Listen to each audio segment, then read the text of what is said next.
Battletech without miniatures, you say? Let's explore that idea in this vlog. Now, we are truly in the golden age of Battletech. There has never been a better time to jump into Battletech. There's never been a better time to return to Battletech. And if you've been playing Battletech, this is a chance to jump in to a completely new but very, very familiar universe.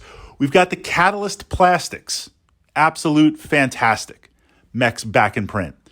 We've got the Iron Wind Metals and kind of that whole bulk of models throughout the year. 3D printing, and 3D printing not just the Mech Warrior Online and kind of classic mechs, but third parties building their own mechs. Lots and lots of different designs. I mean, truly that, and tanks and infantry.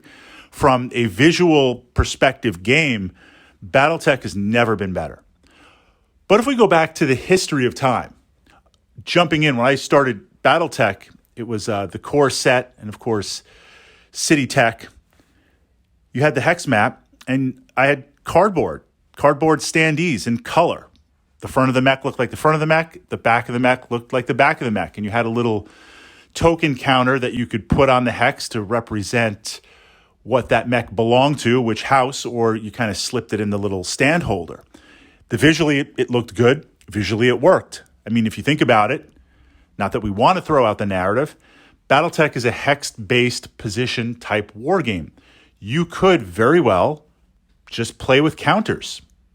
You could very well play with markers with a unit name on it, as long as it's a hex map. You could even convert that to a traditional wargaming table. But I would put out there, yes, while it is possible, really at this point, there's no reason to play Battletech that way. And would we even want to play Battletech that way? If there's some mechs that you want to play that you don't have, the proxy rules are very, very easy in Battletech. Take another mech and just say it's this type of mech until you can get the appropriate miniature.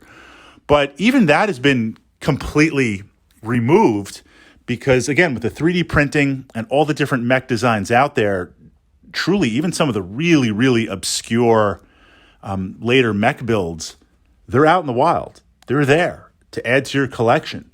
So I raised the question that, yes, technically you could play on the hex map with anything, tokens, counters, cardboard cutouts, printed cutouts, but with all the miniatures that are out there, and this idea that we love the rules, we love the action, but literally being a tabletop war game, we are trying to immerse ourselves in the Battletech universe. I want to immerse ourselves in that simulation. So I want the awesome looking hex maps. If I'm not playing on a hex map, I want the awesome terrain, wargaming table. I want to put down those miniatures. I want to put down that battle damage and smoke effects. I want to create that moment with you.